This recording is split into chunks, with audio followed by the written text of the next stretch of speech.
Hi, friends. This is Wendy Harrop, and welcome to the Say Yes to Yourself podcast.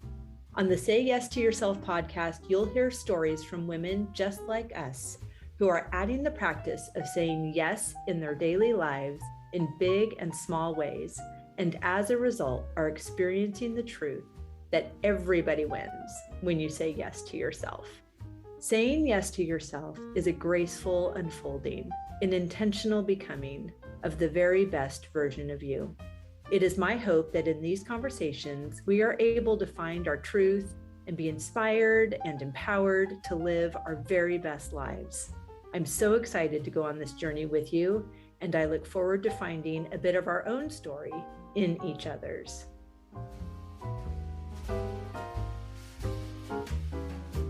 Hello, favorite. Welcome back to the podcast. I'm so delighted to have you here, and I'm so excited. It's Friday. Hooray. Another wonderful weekend. And tonight we have our supper club, which is so fun. It's part wine and food pairing masterclass and also supper club, which is so fun. If you remember when I was back in Seattle, I sourced some fabulous West Coast women-made wines to serve with our fabulous menu, and it's going to be so fun, and I'm really excited.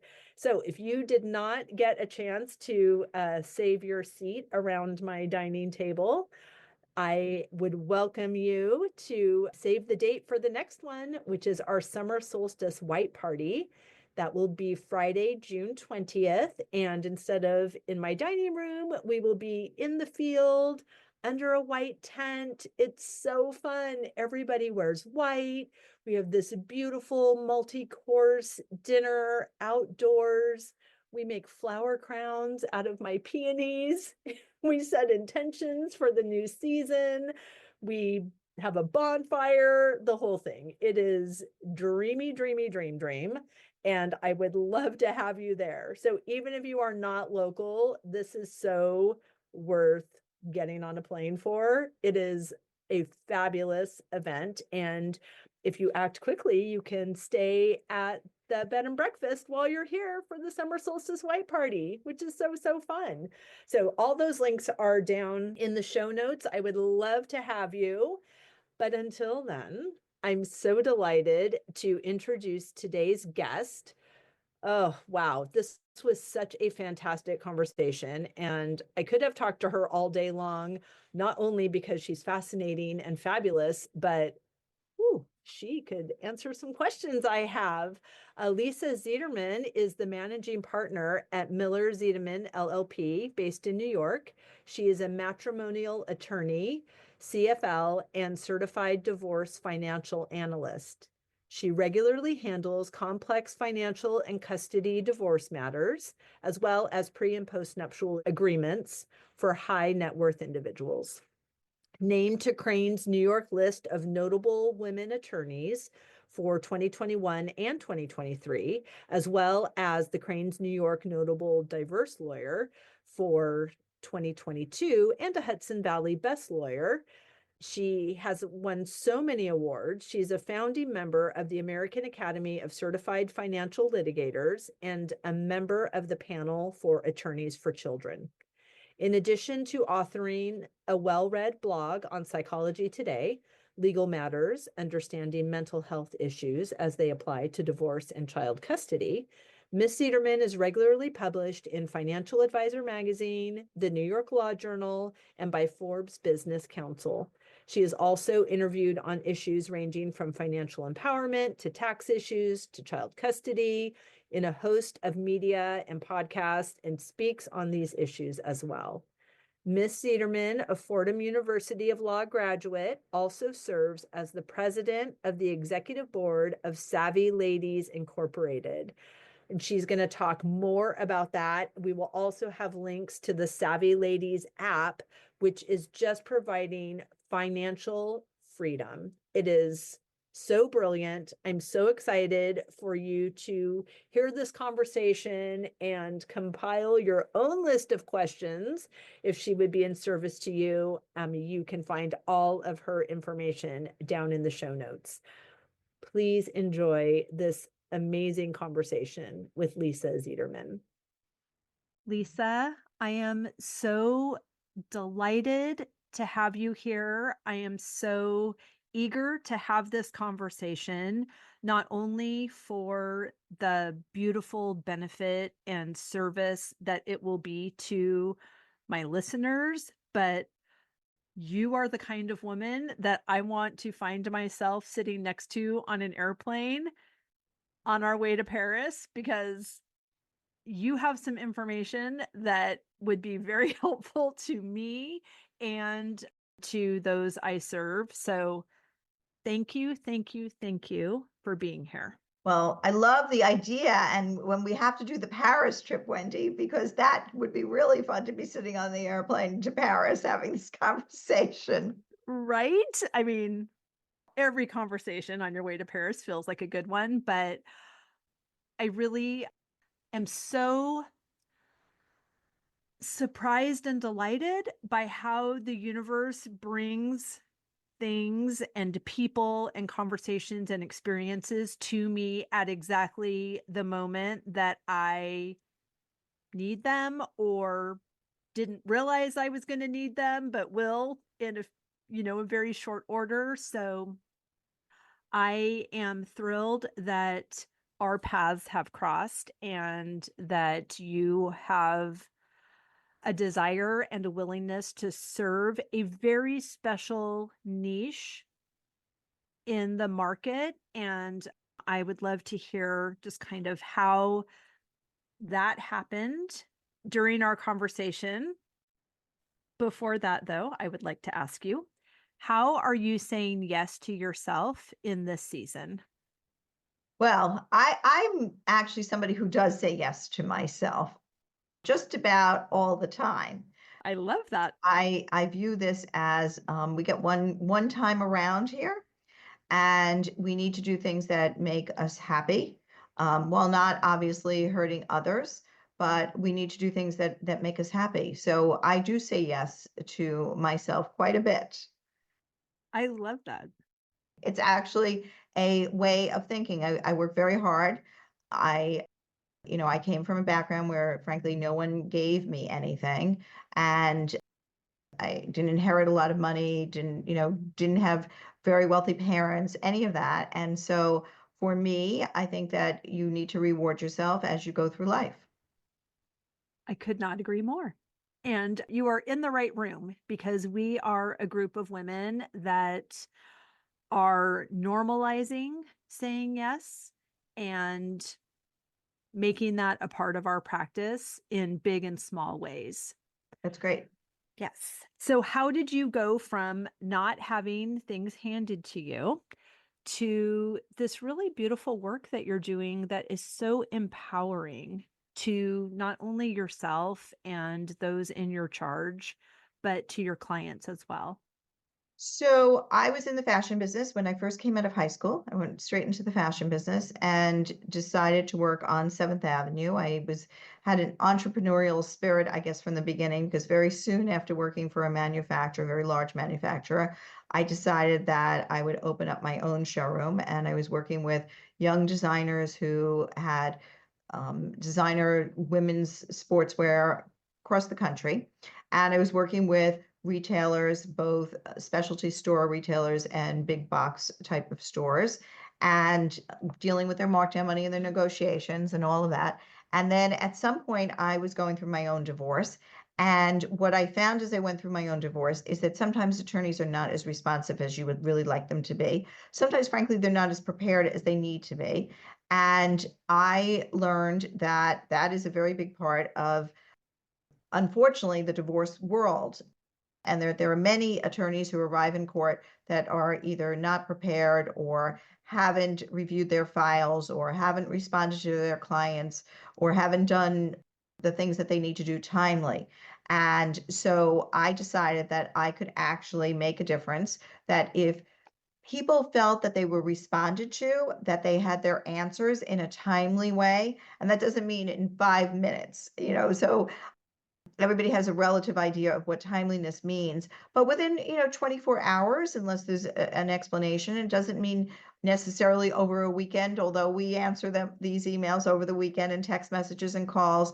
But the idea is that you need to be responsive, and that at times it's like a triage, and you need to actually be able to prioritize the needs of certain clients who are going through emergency type issues. And I felt like I could do that and make the difference. And so in 2004, I graduated from law school with a JD, and the idea that I was going to go into matrimonial law, that was going to be my focus, which it turned out to be actually my focus. And I became a matrimonial family law attorney and worked for several firms. And then after that, opened up my own practice in 2013. And so we are going into really our 11th year in just a few weeks. And we're about 25 attorneys with Wow. also an estates and trusts department. And we are both in Manhattan and in Westchester. Oh my goodness. Amazing. And congratulations Thank you. and hooray. It's interesting when you were mentioning the type of service that your client requires.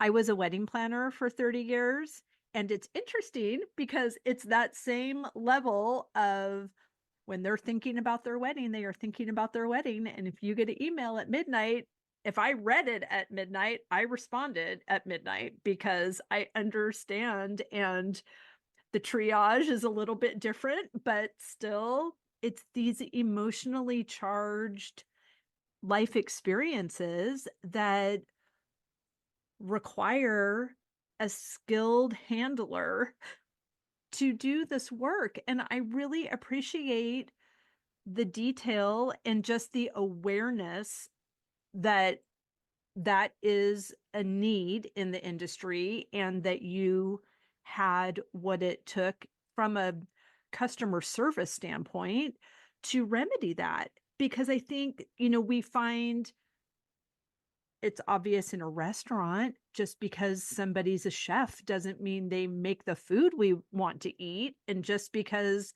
a restaurant is in Manhattan doesn't mean it's fabulous. It's just you don't know what you're getting into until you get in there. And when you are hiring someone as pivotal as your divorce lawyer, so my first question would actually be, how stuck are you if you feel like you did not make the right choice and you've started down this road, but you're not being attended to, you're not feeling seen and heard, you're not being well represented? What can you do? So I think it depends on the circumstances. There are some people who, frankly, experience that, and they then find a different attorney, and that works out perfectly well for them. And many times we take on cases that other attorneys have had, and we catch up to speed, and we get the case ready for what it needs to be ready for, and then we can either negotiate a settlement or prepare for court, etc. So it definitely, you can get out. You do not have to have an attorney who is unprepared, unresponsive. That is not something that you should suffer through, because you need to have an attorney really who has your back and who you believe has your back. So I would say that's the first thing. That being said, there are clients or potential clients that come to us that have gone through 5 or 6 or 7 attorneys. That is usually a problem. There's a And common denominator there. they're right, exactly. So I think that it's within reason, right? It is not unusual to move on to a second attorney or sometimes even a third. But when you are past that point, I think that you have to look at what is the problem that's going on, right? Are you not hearing what your attorney is saying or your attorneys have said? Are you choosing poorly each time? That's possible, right? Sure. It is possible. And then you need to make sure that when you choose your next attorney, you are actually choosing someone who can help you understand what is going on and to be realistic about your expectations. I think that that's the important key here, is that you do need to be very realistic about expectations, particularly in a divorce. And so I think sometimes, unfortunately, and we are very careful not to do this, people are sold basically a bill of goods. by attorneys who are looking to get that retainer. And they may paint a very glowing, rosy picture. We do quite the opposite here. So we are very realistic. We really paint the picture as we see it. And if that changes, obviously, we let the client know. But we do not paint that rosy picture in order to get that retainer or that client, because you're just going to have a lot of disappointment on everybody's part. Certainly. And I really appreciate that answer. There are things that you can look at, that you can find out you have agency and you have power, but again, much like the wedding industry, you do need to manage your expectations, and you do need to listen to wise counsel and trust yourself and be in collaboration with who you're partnering with in this process. And I think the other thing for me that I've experienced that has been really helpful with my amazing attorney is it's not about, dreaming up the most beautiful scenario you can imagine, like one would do for their wedding. And then we pull in all the creative magicians to make that happen. With a divorce, it's transactional, it's information, it's based on the laws of your state. And so a lot of the emotional charge needs to dissipate in some areas, because fair and equitable may look differently on paper than it looks in your heart. You really can't get the years of your life back. So if that's what you're bargaining for in your divorce settlement, you will be disappointed. I think that's 100% true. Look, I think that everything is not going to go your way in a divorce. Probably everything doesn't always go the way that you want in the wedding planning. Having just, a few years ago done my daughter's wedding at her home, I remember the day of the tent and all of those things that Yep. could have and would go wrong, right? But at the end of the day, everybody got through it, right? And for a wedding, had a great time, and it was a wonderful day. And for a divorce, were able to move on with their lives. Yeah. And so you may not have that 100% perfection, but that's why you need to remain flexible, Mhm. and you need to have the insight to understand that sometimes it's good to just move on because it's more expensive, or it doesn't really make sense to continue to battle because you've gotten as much as you could possibly get realistically. Right. Right. And like we said before, those things are preset by whatever state you live in. Exactly, exactly. I mean, look, there's some wiggle room at preset, right? Yeah, You of need to have a course. good attorney who's arguing for you, who is advocating for you, who is looking at all the documents and understanding those documents. So I wouldn't say it's preset, because even when we have statutory language, there are usually exceptions, and there are different ways to look at the statutory language, and that's what good lawyering is about. But I think that there is a range, and when you've reached the top of your range, you certainly need to say, I'm going to take my chips and I'm going to finish this up. Yeah. Thank you for that clarification. I appreciate it. So, as you decided to specialize a bit into the entrepreneurial space, is that what you would say is your ideal client? So my ideal client usually is a client who has a complex situation, whether it be custodial Mm, or financial. And we do tend to deal with high net worth clients because, frankly, high net worth clients often have complex financial situations. sure. And so that is our base. But we very often deal with difficult custodial issues, Mm, and some of those people don't necessarily have a high net worth, but they have family members or other means in which they are willing to advocate and frankly finance the needs of making sure that their children are safe and taken care of, and that the proper decision making components are put into place, and the proper custodial arrangements are made. And so I would say it is a high stakes divorce that we are usually involved in, myself particularly. I would say that it's about high stakes, whether it be custodial or asset driven. Mm.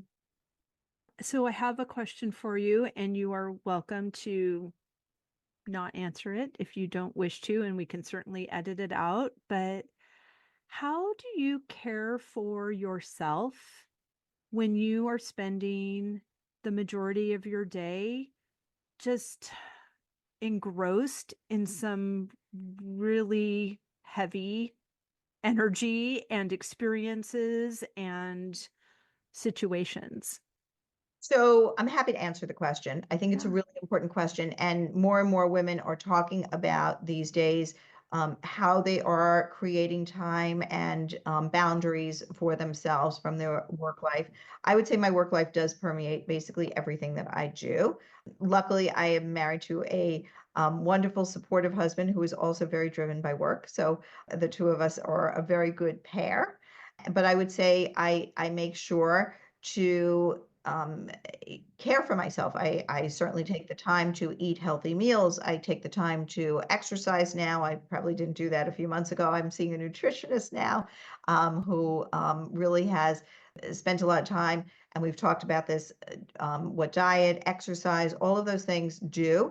And I think that women particularly need to pay attention to those things, particularly when they are in high stressful businesses or in executive positions. Right. Or parenting, or getting a divorce, or thinking about getting a divorce. I feel like there are so many opportunities for us to say, oh, well, that's a very stressful job, or, that person really needs to take care of themselves. And stress is stress, and grief is grief, and joy is joy, and however those emotions are playing out in our bodies, we need to respond to them appropriately and care for ourselves and see ourselves and take agency to do what we need to do, get help when we need to get help. And it's one of the things that I'm becoming so much more aware of in these beautiful conversations with these wonderful women that I have the pleasure of meeting and talking to through this podcast platform, is that we are all, first of all, we're all doing the best we can with the tools we have. And we all need to, well, we're being called to return to ourselves, to return home, because nobody else is sitting around thinking about how my experience could be better and more beneficial to me. I am the only one that can do that and have it work. I think the other thing is that, when we work as a team. So in my office, I work with a team, paralegal, a another partner, an associate, etc. So that also helps. And then usually we will hope that, a client will see a therapist for Yeah. any of the therapeutic issues. And we may hire a forensic accounting firm to deal with the forensic accounting issues. We may hire a vocational analyst to deal with perhaps, imputing income to someone or showing that income shouldn't be imputed to the extent that it is being imputed. So it's about collaborating and working as a team also, so that you're not taking on the entire situation yourself. You need to have really strong people around you that can be actually your backbone. I really appreciate that. And I think that it's really important for the client to also understand that you are not their one-stop shop. Like, they need to equally have support. I have a couple of friends that are in the coaching sector with a specialty in working with women navigating divorce. And the thank you notes that those coaches receive from the law firm of, thank you very much, this client needed somebody to hear these issues, that wasn't paying $800 an hour to do so, because the lawyer also can't, that's not their role. So Exactly. it's understanding everybody has a role and leveraging that, of course, just like you wouldn't expect the caterer to fix the centerpieces. Like the florist is going to stay in her lane, the caterer is going to stay in their lane. We're all collaborating to create this beautiful event, but everybody has a specialty. That's exactly right. And it's so funny. I feel like I'm looking at you, wedding planning here, No, divorce here. It's like it's a very interesting it's a very interesting screen right now.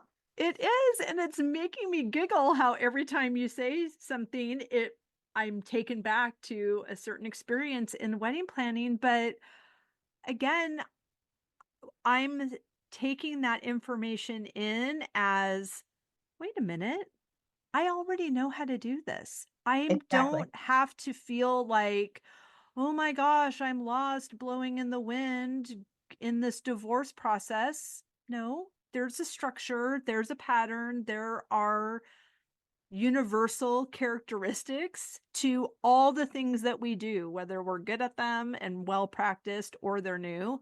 We can incorporate our knowing and our learning into them and show up as the evolved, engaged woman that shows up for her hair appointment or shows up for school pickup, all of those things.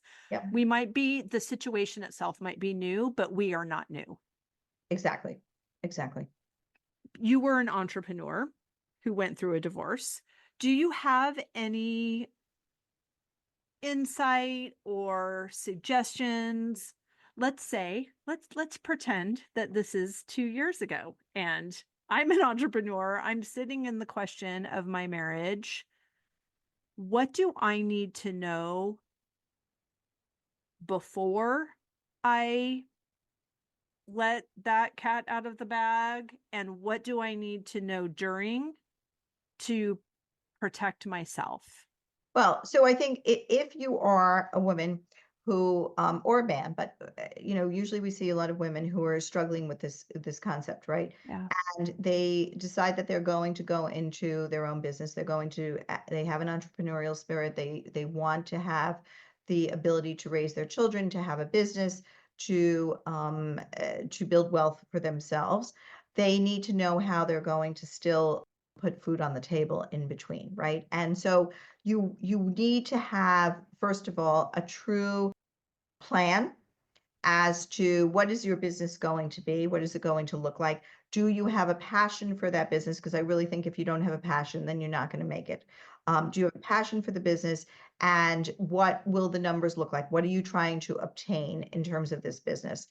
And what experience level do you have in the business? So all of those are really important. You also obviously need to know what assets, what income, what liabilities may there be as a result of my divorce, because that has to be dealt with first and foremost so that you can move on to your next chapter.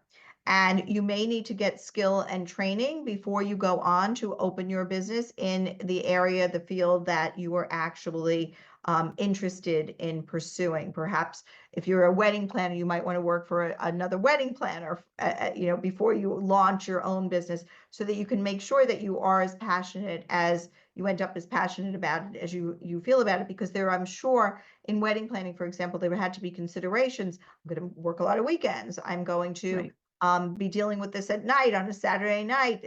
Lisa's going to call me because her daughter is, the wedding is there and the tent is collapsing and all of those things, right? So didn't You have won't have to call me. I'll be right there. right. So, but that's the point, right? So Right. if you have children, you have to think about how is the business that I'm going to start affecting my custodial arrangement with my children, and can I actually do this? And is this realistic, or is it more realistic for me to get some sort of employment where I know that I have a steady check coming in every week, and retirement benefits and health insurance benefits? Or is that taken care of by enough spousal support and child support and income from my assets? It isn't for everybody. I'm going to say it is not for everybody to open up a business. I think it's great if you can and if you have the desire to, but you also have to be, as you know, a real self-starter to do that. Yeah, it's no joke. It's no joke if you have a fabulous, loving marriage, it's still no joke. So thinking of that, do you, and this is just not your professional opinion, just your female fabulous opinion. If you're sitting in the question of your marriage and you're also wondering if you should start your business, I feel like the entrepreneurial pursuit could be a distraction from what needs to be attended to in your marriage. Certainly, that was for me. I also thought that, well, if my business takes off and I'm generating all of this wealth, it's going to fix whatever problem is in my marriage. Not accurate. Also, if this is your first round at something entrepreneurial, it is a crash course in personal development and self-discovery. And if you are already feeling like you're losing yourself in your marriage, starting a business is not going to fix that. Like you're going to, all of the junk in your trunk comes up when you are putting yourself out there in this really vulnerable way. So I'm going to say a few things about this. Please.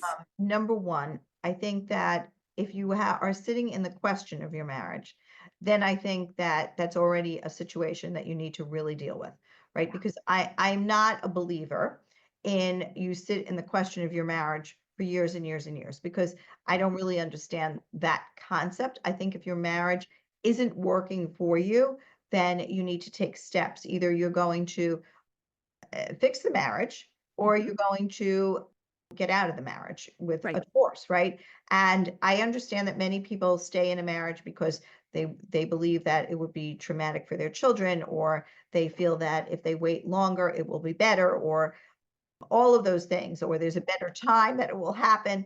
However, I'm going to tell you that I don't really believe in that, and I don't see that in my practice. I see that Right. people sometimes sit in their marriage way too long, Yeah.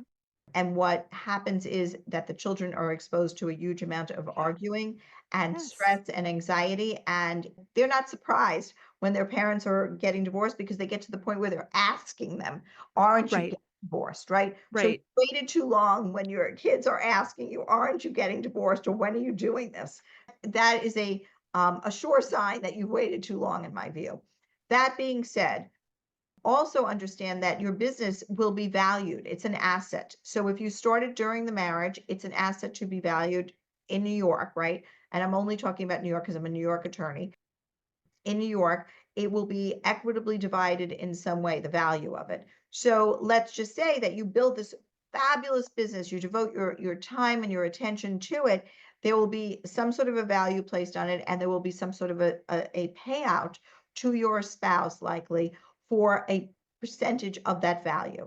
And so if you're going to, if you have this brilliant idea and you are sitting in the question of your marriage, then you either need to develop a post-nuptial agreement with an attorney, or develop some sort of another plan, or frankly, file for divorce. Right. Thank you. I appreciate that. And I could not agree more, because I think that there is, well, there's really just not even any opinion to add to that. It is what you should do. And it's scary. It's scary because the unknown is scary. But it's, I'll tell you from my view, it's way less scary than an unlived life. It's way less scary than death by 1,000 paper cuts. It's just not worth it. And it's not, for me personally, it was not worth it to model that for my daughter. She was, let's see, 7 and 8 when I was sitting in the question 2 years ago. And I most likely, sad to say, the person that I was then, I don't think the person that I am now would do this, but that Wendy, I would have continued to tolerate my sad small life and just put a happy face sticker on it and relive some happy memory over and over again, which is what I had been doing for 22 years. But it was the not being able to model that to Amelia that made me do something. And then it was everything in me that kept me on that path. Yep. I think that's right. I don't think that people understand that the behavior that they're exposing their children to is something that their children are likely to model later. And so if you're modeling basically a bad marriage, then you're modeling something that your children may actually buy into, that that's the way life is. And that is a problem. Right. At what point does tolerance become choosing? I mean, what we're tolerating, we're choosing. I think that's right. Wow. I think I probably read that in Terry Cole's book, Boundary Boss. And I remember doing a workshop with her, and she had us list 5 things that we're tolerating, whether it's a burnt out light bulb or a disorganized drawer or something. Like, whatever you are tolerating, you are choosing. And when you just take a second and remedy, change the light bulb, do whatever the thing is that's bugging you, you realize how much energy has been leaking toward that thing that it was not necessary. And I think that people look, when you're in a marriage and it's not a good marriage, I think that people don't realize how debilitating it is to be in that marriage. I also think that a lot of times people feel stuck in that marriage. So I am chair of a board called Savvy Ladies. I don't know if you're familiar with it or not. No, tell me everything I need to know. So Savvy Ladies is a nationwide organization. It is a organization whereby women can call in to a helpline. We help about 3,000 women a year on our helpline, and they are paired free one-to-one with financial professionals. It is so that they can ask their financial questions. NASDAQ actually helped us build an app, so you can go on and download the app for Savvy Ladies and then put your financial question in and be paired with a financial professional who will answer that financial question. So whether it be about family finances or issues about planning financially for your divorce or budgeting or building a small business or a large business for that matter, all of those types of issues, building wealth. And women say that they feel a lot less anxious after speaking to a financial advisor. They say that their confidence level has soared after that, and that they feel really like a weight off of their shoulders has lifted. And so we really are very proud of the work that we do at Savvy Ladies, and people can go on to savvyladies.org to get the information online, or as I said, download the app and experience the concept of having your financial questions answered by a financial professional. And so I think for a lot of women who are going through or contemplating a divorce, one of the issues that they have is, how am I going to support themselves? So I'll say a few things. You should have a consultation with an attorney so you can understand what the finances actually are and what they're going to look like for you. You can choose to speak to a financial advisor as well. You can go onto savvyladies.org and utilize the helpline. We do divorce seminars actually through Savvy Ladies in January and February, which are online. And we'll be, putting that information up on the website. And I think gathering and understanding the financial information before you actually go through your divorce is also helpful, although you may not have all of it. So I think meeting with an experienced attorney is really important to do. Absolutely. And having those questions answered by a financial professional that A, you are not married to, or B, that you are not just having drinks with because they're your friends, or someone else that went through a divorce and had a terrible experience. I mean, there's so much advice out there that is not professional advice. And some of it we've completely conjured up in our own minds. I'm telling you, that stuff makes a lot of sense when it's just spinning around inside our heads. But once you say it out loud, I mean, many times I'm like, oh, never mind. Yeah, I don't actually think that, or that's not scary, or that's never going to happen. But that knowledge is power. And when you can ask somebody who is completely removed from your situation, they are listening to it unfiltered. And that is an accurate assessment of information. It's one of the things that was so fascinating. I've mentioned it on the podcast before, but we had our four-way meeting, which I didn't. There's all of these internal terms. Like, I don't know what that was, but like, I don't, we're obviously not having a four-way because that's part of why we're getting a divorce. So that was just an interesting concept. But to be across the table, I have my lawyer, he has his lawyer, and then they didn't even talk to us. They only talked to each other and they never said our names. They just referred to us as my client or your client. And it was like I was watching a show, and it felt so transactional. I felt not detached, but unattached, like unhooked from any of the emotion that I would be feeling if I were representing myself to my ex-husband or whatever in front of him. And it was so, to me, beautiful to have a conversation that was simply an exchange of information.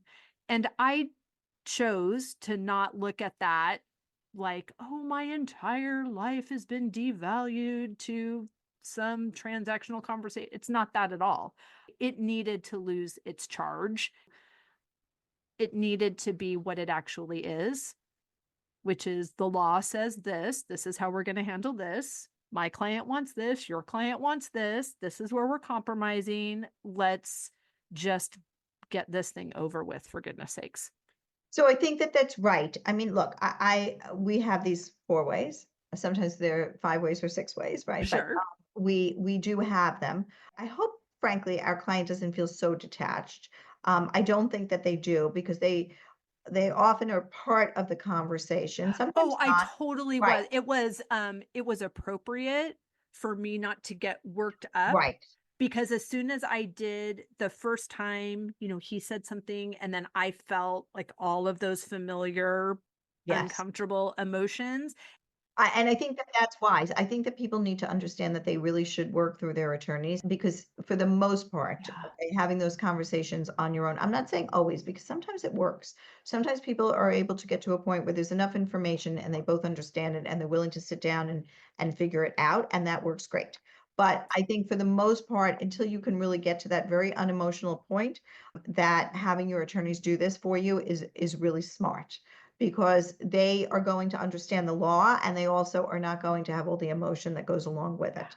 And hopefully they'll get you to a resolution. And that is a skill that I think that you want to look at in your attorney. Mm. How can you get a sense of that skill in your first conversation? So let's say we just sat on the plane together and I told you that I was sitting in the question of my marriage and I don't live in New York. So are there a few questions that we should ask? And is there a number of lawyers we should consult with? I mean, again, back to wedding planning. you can look at 3 florists, don't look at 35 florists. Yeah. So I don't have a number. I think you will know the attorney that you should be with when you meet with that attorney. Some people like to meet with a 35. Okay. I think that The distraction. really a bad sign. Mhm. Right. I think that you have one consult, maybe you'll have a second consult with the same attorney to make sure that you feel the same way. You might have questions that came up that you didn't think of after the first consult that you want clarified. You need to, again, go through what are the realistic expectations of that. Can you and your attorney work to get to those realistic expectations? Do you believe that your attorney understands the law? Do you believe that the questions they asked were useful?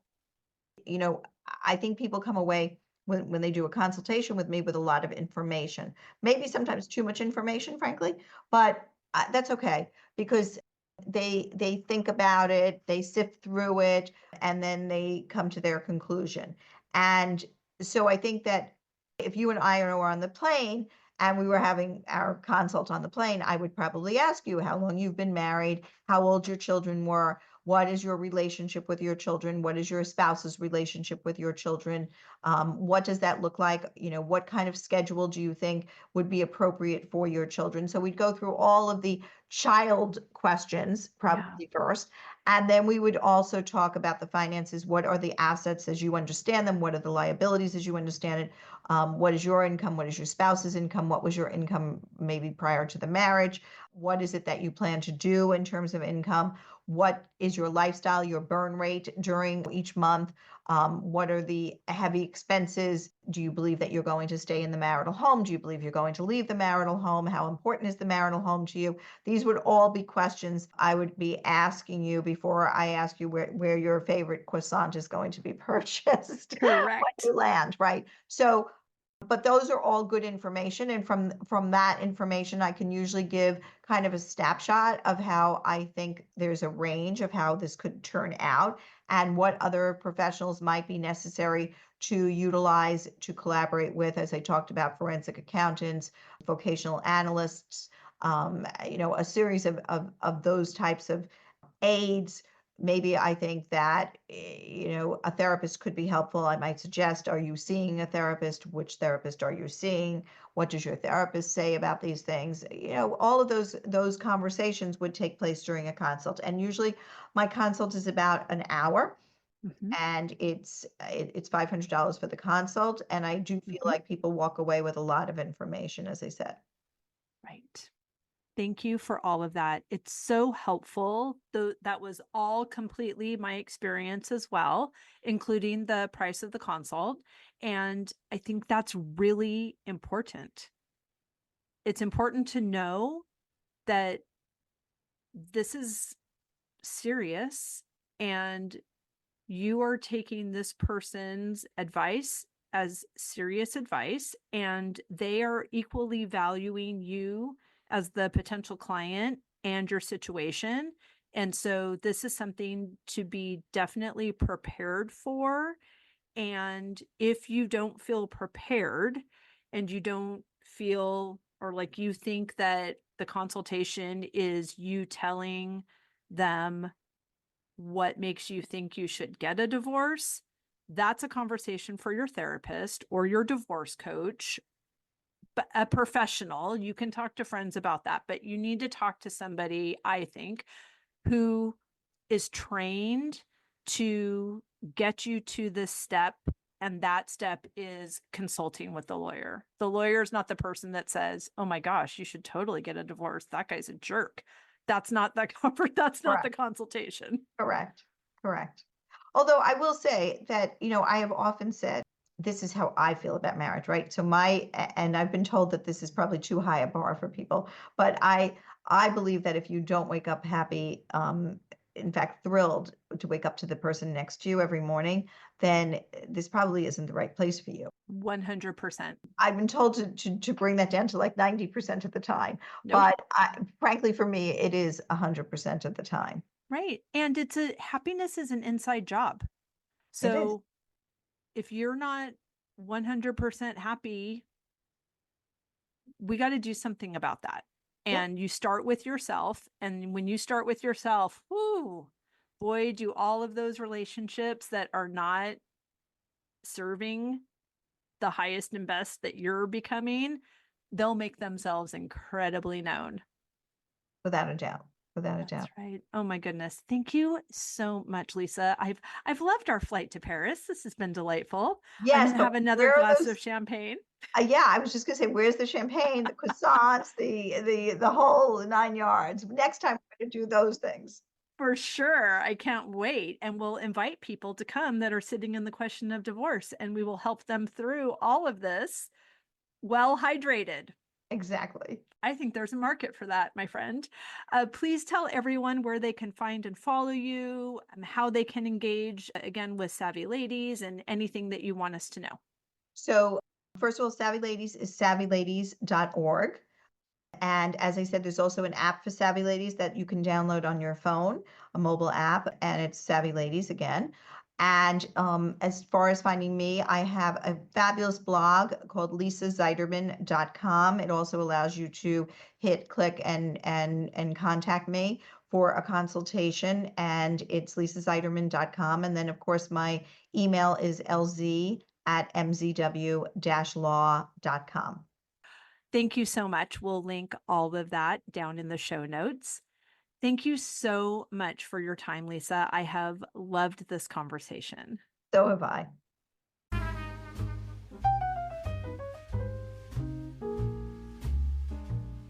I hope you enjoyed that conversation as much as I did. As always, any links or notes mentioned can be found at phineaswrighthouse.com in the podcast section of our site or in the show notes below. And if you haven't connected with me personally, come find me on Instagram at Phineas Wright House and let me know you listened to this episode. I'd love to get to know you. Thank you for sharing this time with me. I know your days are full, and I'm really grateful that you chose to spend some of your precious time right here. Be sure to subscribe to the podcast so you don't miss any of these delightful conversations. I'll see you next week.